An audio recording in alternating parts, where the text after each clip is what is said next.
Welcome to the Deep Dive. Today, we're embarking on a deep dive into a story that starts off looking like this quiet, almost idyllic, small-town family picture. Yeah. But it slowly and chillingly just unravels into this really dark, shocking mystery. We're talking about a case where, what seemed like maybe just a string of awful luck, natural tragedies, was actually something much, much more sinister. Right. And our sources for this, they come from a pretty detailed account of this one family in Springfield, Missouri. It's a story that really makes you look past the surface, makes you question what could be hiding behind closed doors, even in seemingly ordinary lives. Okay, so let's paint the picture. The story centers on Mark Staudte, the father. He was born back in 1951, a musician. And Diane, the mother, born in 62, she was a nurse. Okay. They actually met in 1984 at a bluegrass music festival. And within a year, they were married, settled down, simple home in Springfield, Missouri. Right. And their family grew pretty quickly. Sean, their son, came along in 1985. Then 3 daughters, Sarah in 87, Rachel in 89, and then quite a bit later, Brianna, who was born in 2009. And understanding a little about the kids, especially Sean, is pretty important here. Okay. He was diagnosed with autism. And it's crucial to remember that autism mainly affects social interaction, communication. It's not about low IQ. Right, exactly. Actually, many individuals with autism have incredible abilities, like, say, an amazing memory. But Diane and Mark, sources say they initially really struggled. It was harder back then, fewer resources, less understanding about raising a child with autism. Sure, yeah. And their second child, Sarah, she also had difficulties. As a kid, she had severe separation anxiety disorder. Oh, wow. Yeah, so intense distress, tantrums, even getting physically sick, vomiting when she was separated from her parents. That sounds incredibly tough. But outwardly, they projected this image, right? Like the all-American family. Totally. Friends, neighbors, they saw this ideal picture. Mark, lead singer, guitarist in his band, Missing the Destiny, played local shows. Okay, and Diane juggled her nursing job, often working from home. Seemed like they balanced it all. But behind that facade, a very different story was unfolding. Diane started feeling really, really overwhelmed. Yeah. Raising Sean, dealing with Sarah's anxiety, and Mark, well, he seemed to check out more and more. Right. He'd focus on his music, maybe leave the house or just go to another room if the kids were crying. Leaving Diane basically holding it all together. And it gets darker. Sources indicate Mark developed a problem with alcohol. And sometimes that led to him being verbally abusive, even physically violent towards Diane. Oh, no. But she never told anyone, never reached out to friends, family. She was determined, it seems, to, quote, hold the family together no matter the cost. Wow. And then there's Rachel, the third child. She became very close to her mother. Yeah. Described almost as a perfect child. Yeah. Didn't cry much, always did what Diane wanted. But inside, her diary tells a different story. As she got older, she wrote down these thoughts, this deep resentment. Yeah, it's chilling. She really disliked her dad, Mark, saw him as lazy, irresponsible. Sean, her brother with autism, she saw him as just a problem, a burden. Whoa. And Sarah, her older sister, Rachel found her annoying, even blamed her for family debt because of college loans. The diary entries are quite disturbing. There's one specific quote that's just unsettling. She wrote about how much better things would be if everyone else went to heaven. Wow. And how quiet the house would finally be with just her and her mom. Yeah. A really dark glimpse into her mindset. So the first actual tragedy strikes on Easter Sunday, April 8th, 2012. Mark dies. He was 61. And in the days right before, his bandmates noticed things were really off. Like what? He seemed confused, disoriented, his speech was slurred, he was walking strangely, and his skin, it had this weird yellow pale color. Yellow pale, okay. So Diane, remember, she's a nurse. She finds Mark's body in bed when she gets back from church. She told people she hadn't woken him because he was a deep sleeper, and she said she'd seen he was sick, implying, maybe it wasn't a total shock. And no autopsy. No autopsy was performed. His death was officially ruled natural causes. Okay, so Mark dies, and then Diane moves the family. Yep. She used the life insurance money, about $20,000, bought a bigger house, better neighborhood, like a fresh start. But then, it happens again. Just 5 months later, September 2nd, 2012, Sean, the oldest son, he dies. He was only 26. And the neighbors noticed something odd, didn't they? They did. A Cordovan van showed up. That's usually for, like, expected deaths, hospice situations, not emergencies, not an ambulance. So suggesting maybe it wasn't sudden or unexpected to Diane? Exactly. And her reaction. Neighbors found it deeply unsettling. How so? She just calmly told people who asked, "My son passed away." Yeah. No visible grief, no tears, just flat. It really disturbed them. And Sean's symptoms before he died? Eerily similar to Mark's. Stomach pain, getting sick a lot, that same yellowing skin, fatigue. Wow. And just like his dad, Diane found him dead in bed after she'd taken the girls to church. Was there a funeral for Sean? No funeral. Yeah. No burial. Diane just posted about his death on Facebook. On Facebook? Yeah. She told people he refused to go to the hospital, even though she supposedly suggested it. They did blood tests, found his usual meds for autism and seizures. But again, no detailed autopsy because Diane didn't ask for one. 2 deaths. Similar strange symptoms. No autopsies requested by the nurse, wife, and mother. Starting to look very suspicious in hindsight, isn't it? Definitely. So we jump forward 9 months, June 2013, and now it's Sarah, the second daughter. Right after she graduated from university, she gets critically ill. And Diane uses Facebook again. Yeah, it's strange.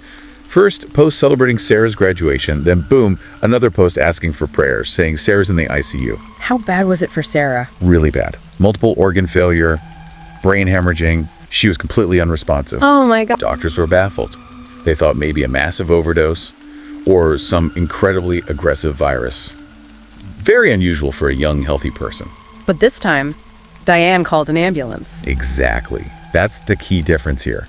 Mark dies at home. Sean dies at home. No emergency call. Sarah gets sick. Diane calls 911 immediately. Why?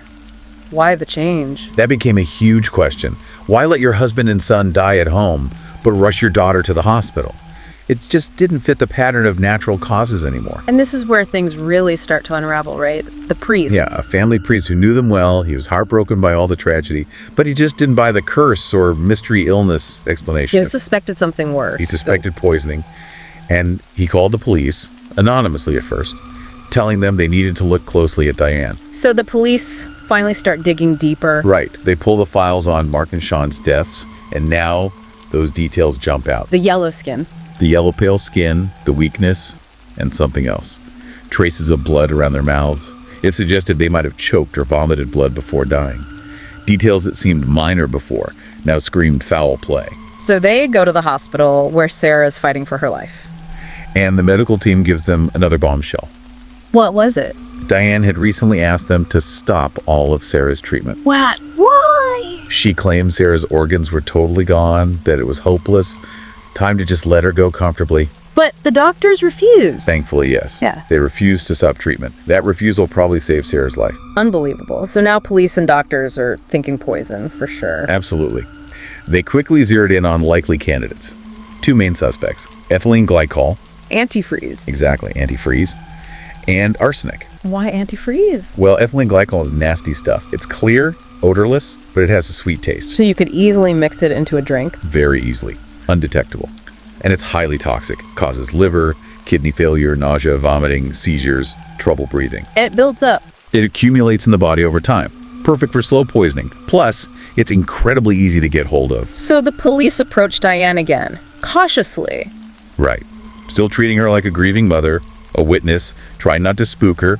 They ask for her cooperation to re-examine tissue samples from Mark and Sean. And her reaction? She agreed. Readily. No surprise, no pushback. Which is suspicious in itself. Hugely suspicious. The investigators thought, wait a minute, why isn't she shocked that we're looking into Mark's death again? A death she said was natural.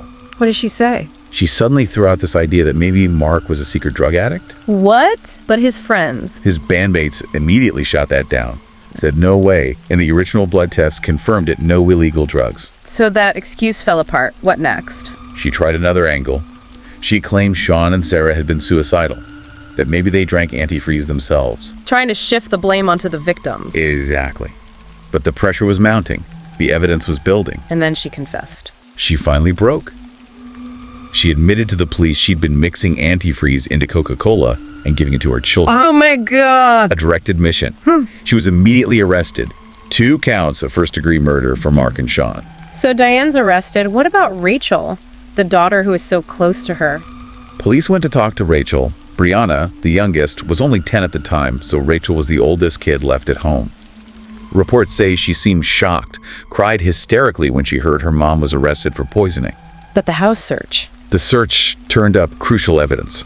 A bottle of antifreeze in the garage, several Coca-Cola bottles suspiciously close to it, and they found empty sports drink cans near Mark's things, suggesting maybe antifreeze was put in his drinks too, not just Coke. And the diary. The diary, that was the linchpin, Rachel's personal diary. With all those entries. All those chilling entries, resenting her dad, Sean, Sarah, wishing they'd die, fantasizing about that quiet house with just her and her mom. When they showed her the diary. She became agitated. And then she confessed too, quickly. What does she admit? She admitted she and her mother planned it all. Together. Planned the murders. Meticulously. And Rachel's role. She was the one giving them the drinks. She was actively poisoning her own father and siblings. Yes. Small doses, mixed in drinks, offered over time, accumulating, acting as her mother's accomplice. So the motive becomes clearer now. It does.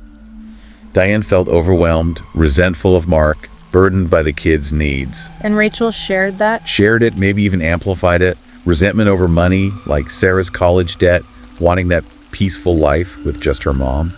It became this shared, twisted goal. And Diane's reason for calling the ambulance for Sarah? That explanation is just vile. It's horrifying.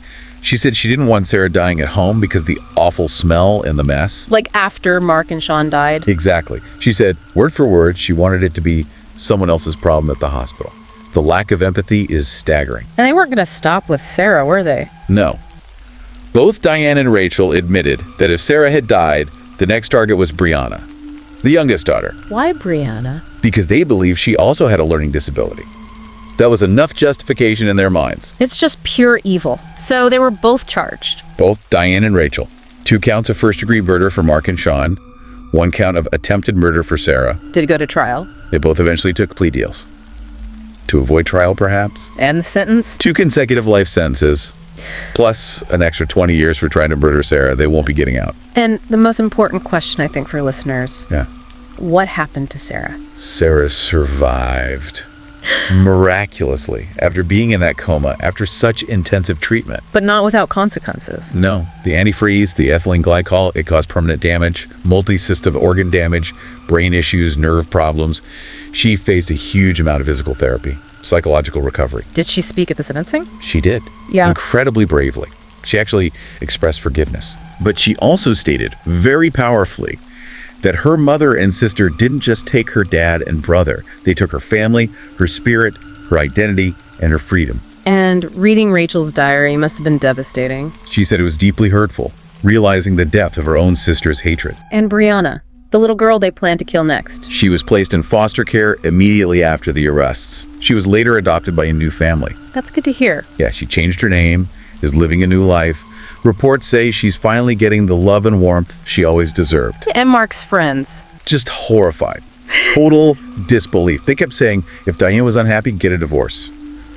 Why? Why do this to your own family? It's incomprehensible. So, reflecting on this whole case, this deep dive really shows how shared resentment can twist into something monstrous. Yeah, this shared delusion, almost, that violence was justified, is a terrifying reminder that the surface, that perfect image, can hide the darkest secrets. Appearances can be so deceptive. And that pressure to maintain a perfect front, it can build internally into something toxic. It really highlights how crucial it is to seek help when you're overwhelmed, instead of letting resentment fester and destroy everything. And the impact on Sarah and Brianna, it's a testament to resilience, but also just highlights the profound trauma of being betrayed by the very people who should have protected you. Absolutely. As you think about this story, it really underscores the importance of talking, of reaching out, you know? When life feels too heavy, there are always other options. Help is out there. Thank you for joining us for this deep dive.